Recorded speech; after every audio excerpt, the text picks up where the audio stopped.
You're listening to On Shifting Ground from World Affairs and KQED. I'm Ray Suarez. What do you need to know about wealth to understand structural inequality in America? While some U.S. policymakers focus on income disparities, others argue wealth is a stronger indicator of prosperity.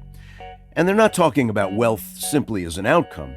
It's about what wealth can do for your life and how it can change you and your family's circumstances.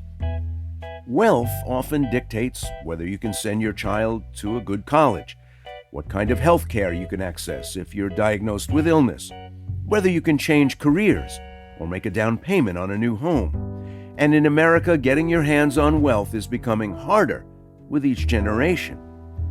That's why economists like Darrick Hamilton have been studying the wealth divide in the U.S., its root causes, and why it's growing. A closer look at this gap reveals some startling numbers. Nearly 70% of all wealth in the U.S. is owned by the top 10% of households, with the bottom 50% owning only 2.5%. The biggest predictor of whether you possess wealth isn't your class, but your race, with black families owning 24 cents on the dollar owned by white families. And this issue is one of the fundamental drivers of racial tension in the U.S. Redistributing this power of freedom, of choice that wealth allows is why Darrick Hamilton has focused on systemic wealth inequality in America and why he's proposing major changes to address the divide. He's the Henry Cohen Professor of Economics and Urban Policy and the founding director of the Institute on Race, Power, and Political Economy at the New School in New York. And he joins us now. Professor, welcome to On Shifting Ground. Thank you. I'm grateful to be here. Well, simply put, the U.S. has done a great job in recent decades creating wealth. The GDP is almost 2.5 times what it was at the turn of the century. Yet the percentage of people who live in poverty is also about where it was in 2000. Why does the U.S. resemble Latin American countries, where a small group of families control the economy and a disproportionate share of the wealth, rather than peer rich nations? Well, this is a systems problem. We have a structure where a great deal of our public investment is geared and directed towards, frankly, the firm, which in and of itself might not be a horrible thing, except I think a better form of investments that would be more egalitarian and more productive is if we directed our resources directly to people and the places in which they live. And that might seem kind of esoteric, but what I'm really talking about is investing in human capabilities, ensuring that people have the resources to reach their potential and their capabilities. Would bringing up the bottom, by definition, help distribute the income of the United States better, in your view? Well, absolutely. First and foremost, it's just. I mean, in the 21st century, people shouldn't live in poverty, as you cited earlier, with all those trillions of dollars that we produce as a nation. Poverty is a immoral blight.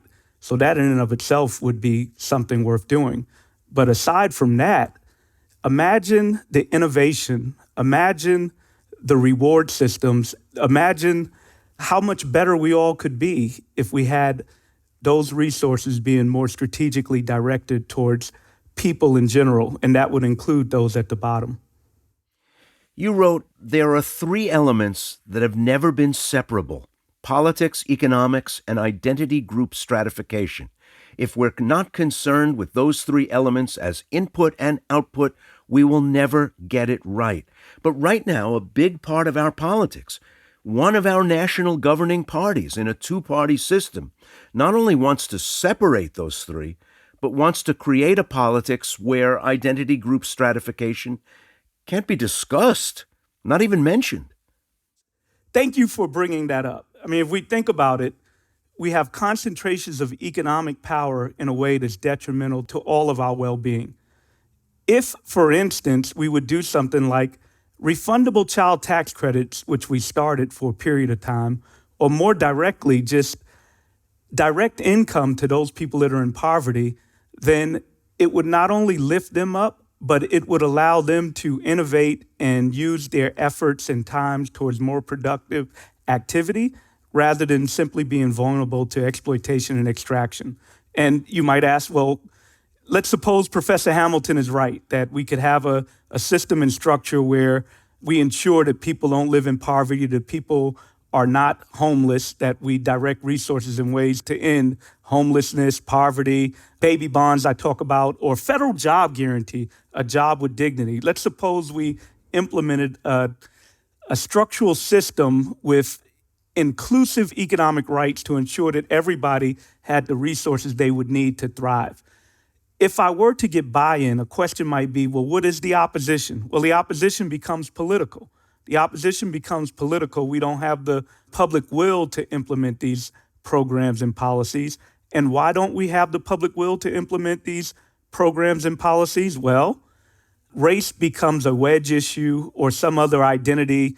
Donald Trump, when he first ran on building walls that were going to protect us from Mexicans. Pretty much literally, that was the primary flank of his political position. Well, does that ultimately lead us to a society where we get rid of poverty in the United States?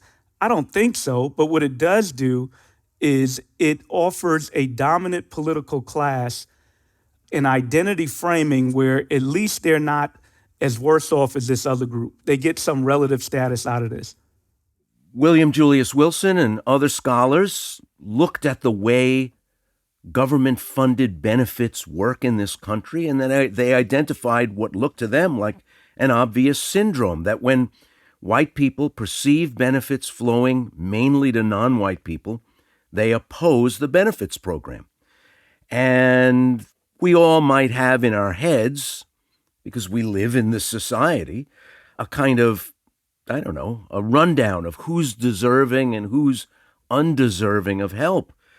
For decades, politicians have tried to design benefits programs where the help is distributed widely in order to create enough political buy-in to get the thing to pass, to get it supported.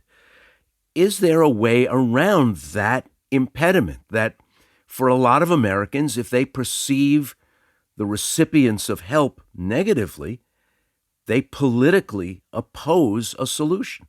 We need a redefinition of value. We need to redefine value beyond self-interested accumulation without bounds, because that leads to tribalism. People care about not only their absolute status, but their relative status as well, how they fit within some framework of some other. And the two are not independent of each other. In other words, the more unequal we become, the more there's disparity, the more there's uncertainty, the more there's risk and vulnerability, there is a comfort in knowing at least I'm not the worse off. So the ways in which power can concentrate at the top, both economic and political power, in ways that don't benefit us all as a society, is when we are able to translate that despair into relative position. In other words, the property of whiteness, and if we think about gender, the property value associated with maleness. And what do I mean by property of whiteness and property of maleness? In other words, your identity becomes an asset, that in a normal transaction, there's an added value associated with being white. In a normal transaction, there's an added value associated with being male. Well, that lure to something that is despicable, that is immoral, becomes more salient to people when there's greater inequality and despair. Fascism breeds off of vulnerability. So if we had a system of economic rights in place, and again, I'm not talking about an economic social safety net that is simply charitable, but really an investment in our most treasured resource, which is people themselves, then it mitigates some of the pull towards relative status. However bad one's lot in life may be, if they are positioned vis-a-vis another group in a better way, that has some saliency when there's despair in society. So an economic rights framework would not only provide people with the resources they need to thrive, it would lead to greater tranquility in our society. It would reduce the lure towards racism, towards sexism, and all these other isms. What is preventing us from that? A political movement, and a political movement that starts with the question of what is the purpose of an economy? And if we start with that question of what is the purpose of an economy, we might lead to metrics that go beyond income, that go beyond just self-interested accumulation. We might see ourselves in a community. We might value things like fairness and justice. We might focus on facilitating everybody to be their best selves, to be self-determining in righteous ways. That's the blueprint, in my mind, of what a just society would be. You know, we didn't get here overnight. I'm not telling you anything you don't know. I mean, we're in a very old culture with very old ideas about pulling yourself up by your bootstraps, deservingness and undeservingness, who gets a say-so in the way the place is run. If we were to move toward a model like the one you just described, wouldn't it take a lot of teaching, a lot of messaging, a lot of turning around and saying to the people at large, look, I want to talk to you honestly about what our country is like, what our economy is like, and ask you whether you want to change it? Absolutely. It begins with narratives. It begins with values. It begins with a normative perspective of what do we want our society to look like and function like. And I dare say, I'm trained as an economist, but I dare say we make a mistake when we leave all of these answers to this question up to economists. We make a mistake when we don't realize that the profession of economics itself is grounded in a normative view, is grounded in a set of values, but we need not accept those values. We can come up with our own sets of values. There's a whole lot of value that economists contribute to this world. They're really good at measurement. They're really good at modeling. But one of the farces that I believe my discipline can do better at redressing is that we all as a society collectively get to define what is the purpose of an economy and how it should function. People tell public opinion researchers they feel bad when the economy's not growing. It colors their perceptions of many other parts of their lives. What kind of growth would it take to not only pull up the bottom, as you've been discussing, to have growth more widely distributed, to add to that striking GDP number, but also get buy-in from a wider swath of the American people, that it's worth adjusting how we do all this? Yeah, and there's a fundamental presumption or assumption that we need to clear up as well. There's this false dichotomy that investing in people, even those at the bottom, or especially those at the bottom, leads to slower growth.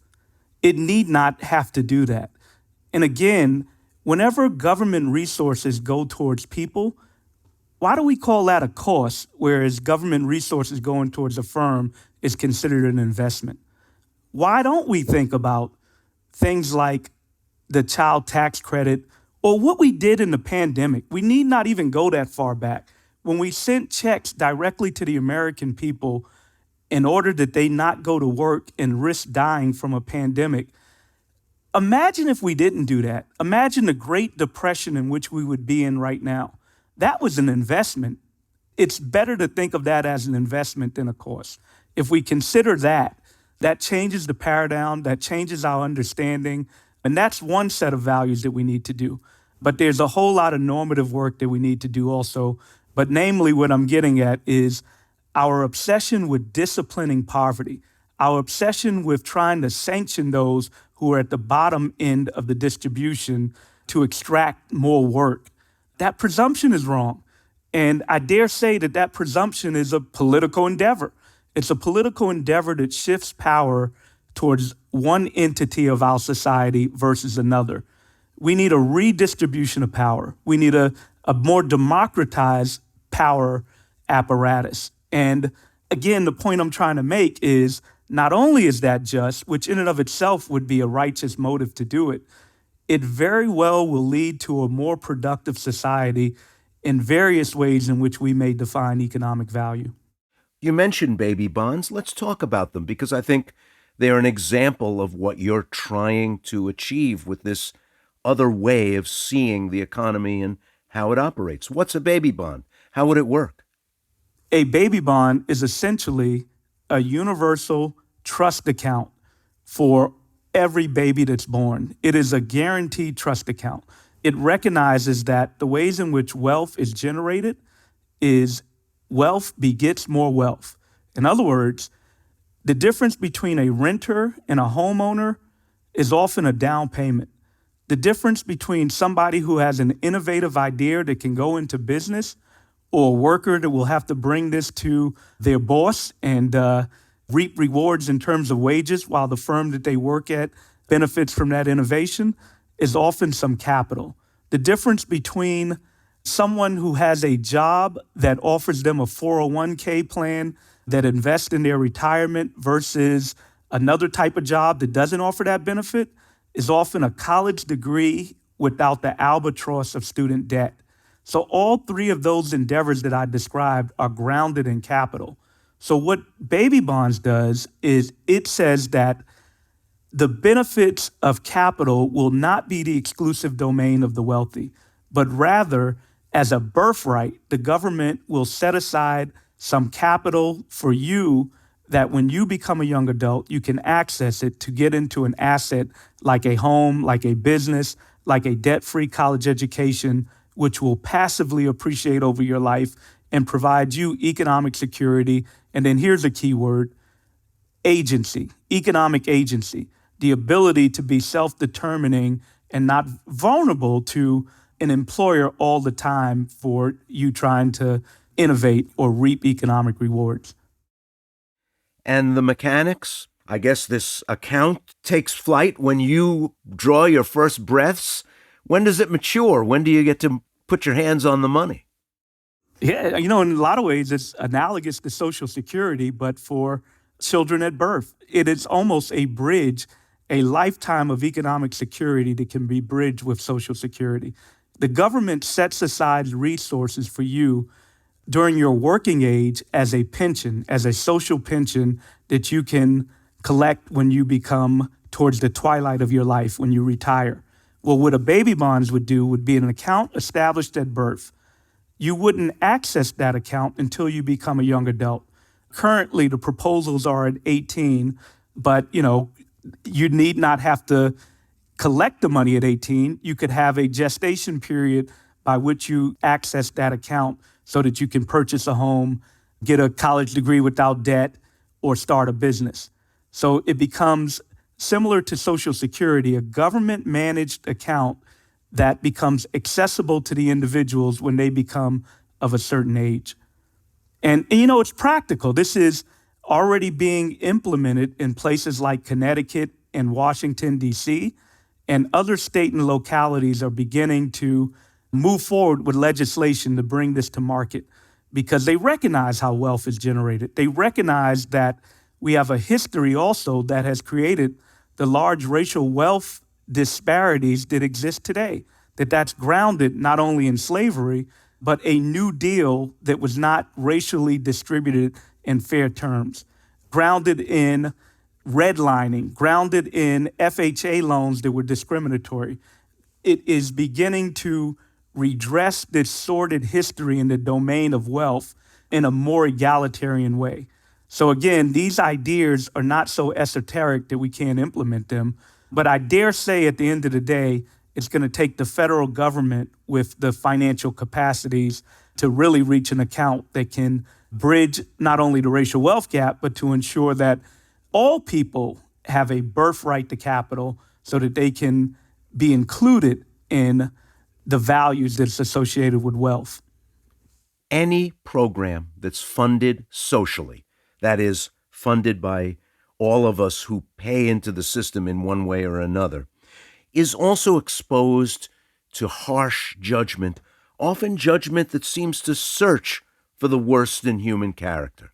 After covering millions of debates over these kinds of things over the years in legislatures, in the Congress, I can hear the debates right now. People will say, The money will be squandered.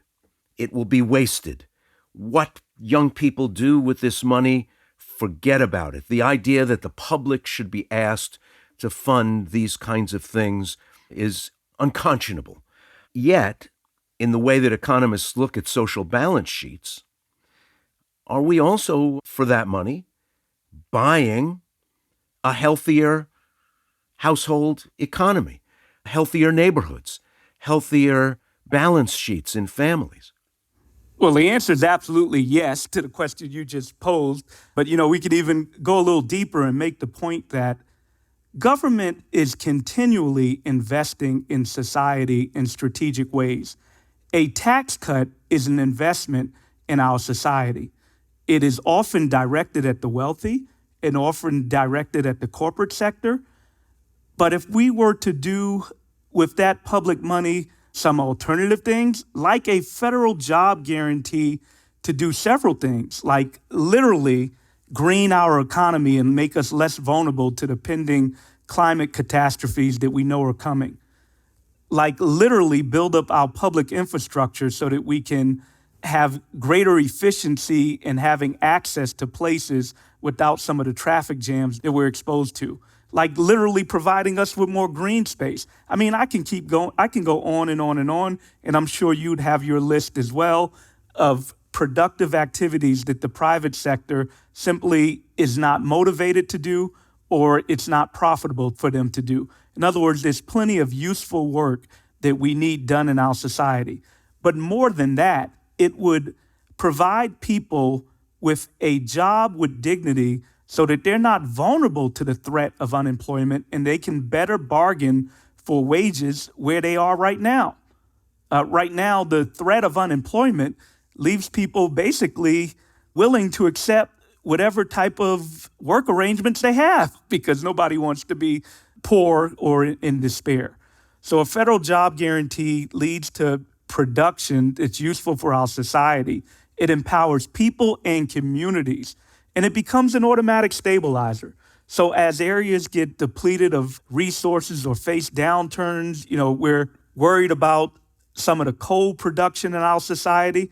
Imagine if a place like West Virginia as a state were to shift from coal production to greener production, and the workers themselves did not have to suffer the despair that goes along with that transition.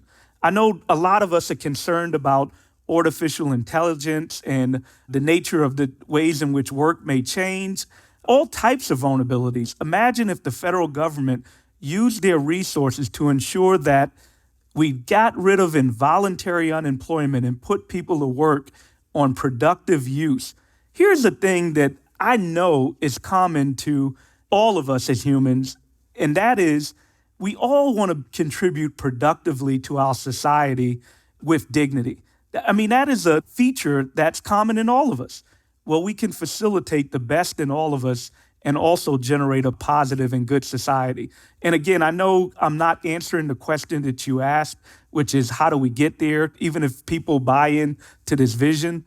Well, that's related to the earlier question that you raised, which is we have these wedge issues. We have these wedge issues where we're able to pit one group of individuals against another group of individuals by offering them relative status. And sadly, we make a mistake if we don't realize that that relative status has value, that there is indeed value to the property rights and whiteness, that when there is an economic downturn, there's psychological comfort in knowing that you won't be the first fired. But again, that's immoral. And the ways in which we can combat that is a different set of values. Just like there's value and comfort associated with not being the worst off, there's also value in our common humanity, whether you're black, white, or what have you. But we don't have an emphasis on those values. And furthermore, we don't have a policy apparatus that redresses inequality itself, which, as I mentioned, leads to a greater premium on things like race, things like gender, or whatever an identity can offer in terms of some economic reward. Right now for 2023, we're looking at a federal government that will spend $1.7 trillion more than it's going to take in various forms of revenue. That's a lot. And I can hear the debates on Capitol Hill over these baby bonds right now. We can't afford this. Yeah. So, two answers to that. One is you can also add to the federal government bill the tax revenue that they're not receiving. You should think about that as an expenditure of the government as well. We don't, but we should. That is a strategic distribution of resources. So that's thing one. And then thing two, we have great capacities to fund things in the United States because we are a sovereign monetary entity. If anybody tells you that the federal government should balance their budget the way a household should, they are selling you a bag of goods. And I need only point to the latest example, which was this pandemic, where we sent trillions of dollars to the American people directly for the righteous purpose of saving their lives. Did it destroy our economy? Did it lead to any type of cliff or something like that? No. Frankly, if we consider the counterfactual of what would have happened if we didn't do that, I dare say we would be in a Great Depression. I dare say that if we had distributed it in a different way, that money, we would be in a long, drawn-out, oxymoronic recovery with joblessness. So we did heroic things that were kind of unprecedented that shows that when we have the will, we can invest in things, especially if they're for productive use. And I can hear it right now. People will say, well, inflation, inflation, inflation. I really don't want to convey heartlessness because a lot of people are suffering with the higher prices that they're facing.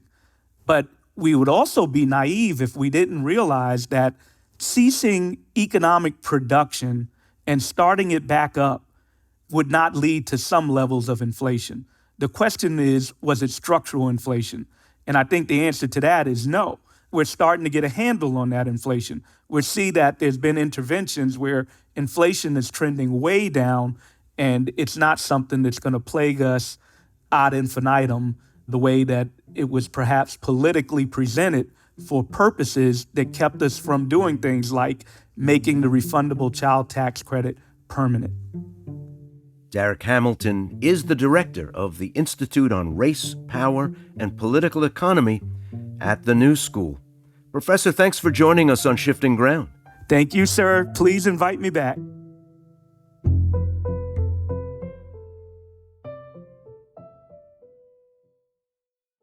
You've been listening to On Shifting Ground, produced in partnership with KQED with funding from listeners like you. Today's episode was produced by Elise Manukian, Adam Ailey, and Andrew Stelzer. It was mixed and mastered by Matteo Schimpf. Additional production and engineering were provided by Rob Spade. KQED's Jim Bennett is our technical supervisor. Jared Sport is our executive producer. Philip Yun is CEO of World Affairs.